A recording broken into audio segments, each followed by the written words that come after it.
The 2020 term was a remarkable year in terms of the return to on-campus activities post-COVID.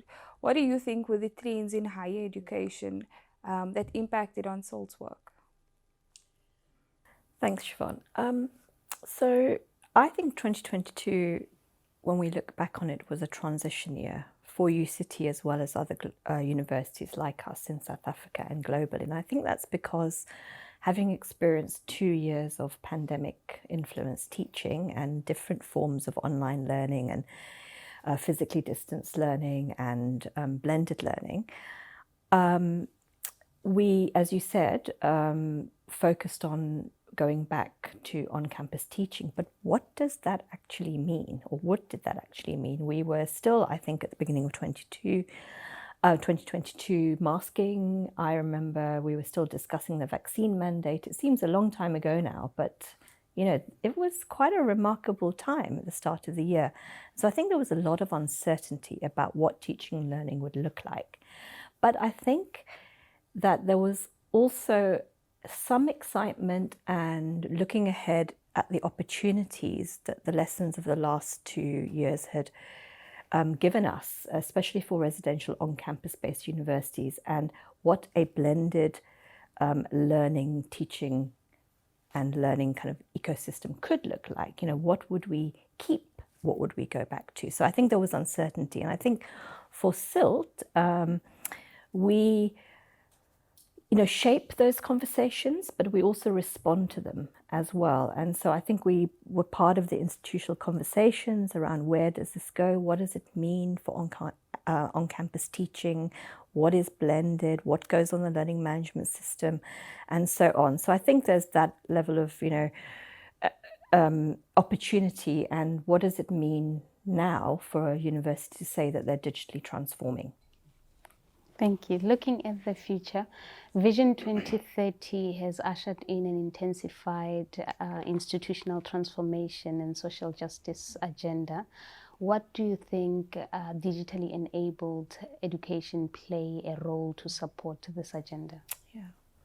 So when I look at Vision 2030 in relation to teaching and learning, one theme that's very clear is that we need to adjust, evolve, change our teaching practices to better meet the needs of the students coming into UCT. So our student body is very diverse, and our teaching, learning and curriculum needs to adjust to that. And for me, that is really at the heart of Vision 2030. And that in itself has an underpinning social justice impetus, right? It's around inclusivity. It's about the institution changing to meet the students, not the students having to come in and become something else, right? We sort of now observed the transition from VOLA, our previous LMS, to the new one, Amatoba.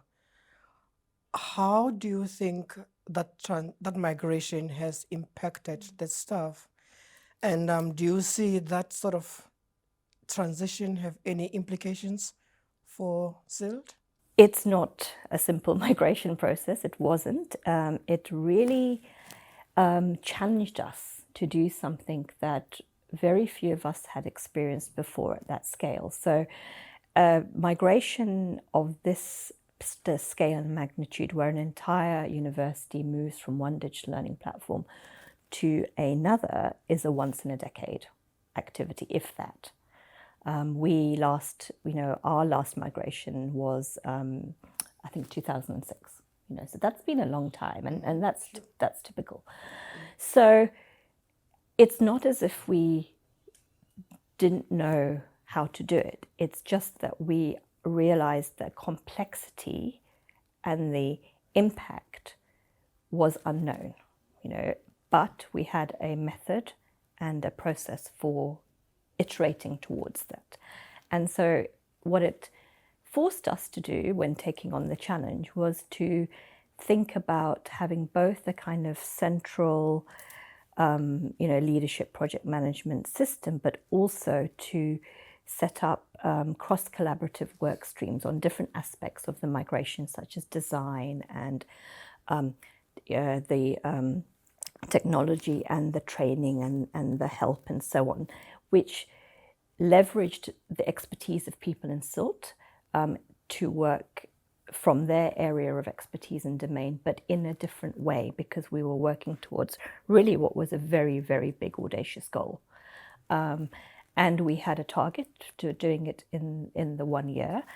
And the report itself will detail, what we went through. So I think we got there in the end, and on time, which is not always the case for digital migration. So I think there's a huge acknowledgement of that, but I think the implications or the impact on CILT has been mixed. We asked our staff to work in ways that were unfamiliar, took them out of their comfort zones, and really stretched them. But I hope it's also given people confidence in themselves, that if you work together, you can really do this kind of thing, if you believe in yourself, and also if you trust the process to some extent, and commit to making, making it happen, not as an individual, as a department. So no one person is responsible for any one thing. It's a collective responsibility. And I think those sorts of working practices will stand us in good stead for the future. Thank you so much, Sukaina. It's quite evident from the answer that you've shared already that CILT has gone through a lot of change and growth. I was wondering, what are some of the effects of this change, and how would you describe the department's profile in relation to supporting digitally enabled education and transformation at UCT?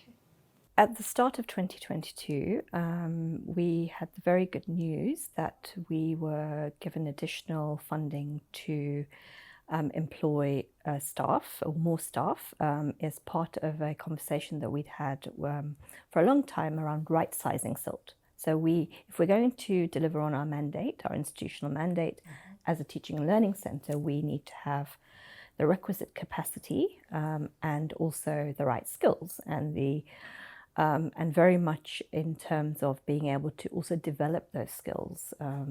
What that has meant is that I think we've moved, or are moving, away from away from a startup culture, which is where an organisation is in its kind of infancy. But it also, at some point, we need to consolidate that. And so that's what I think we did, or have started to do in 2022, is to move CILT into a more mature organisation. We have made some structural changes to help, help that along its way, because what you don't want is growth without the processes and the systems in place to support the staff. So I think that's been very much still the story in 2022 and continues in 2023. And it is, for me, one of the most wonderful aspects is that you and many of your colleagues have come in to that time and sharing this sort of journey with you. And so that's, for me, one of the most rewarding parts of being here last year. The other aspect is around our commitment to transformation. That is, for me, very important, because it's an institutional imperative, but it's also how an organisation in a South African university needs to evolve. And as a teaching and learning centre, we are part of a network of teaching and learning centres in South Africa and globally.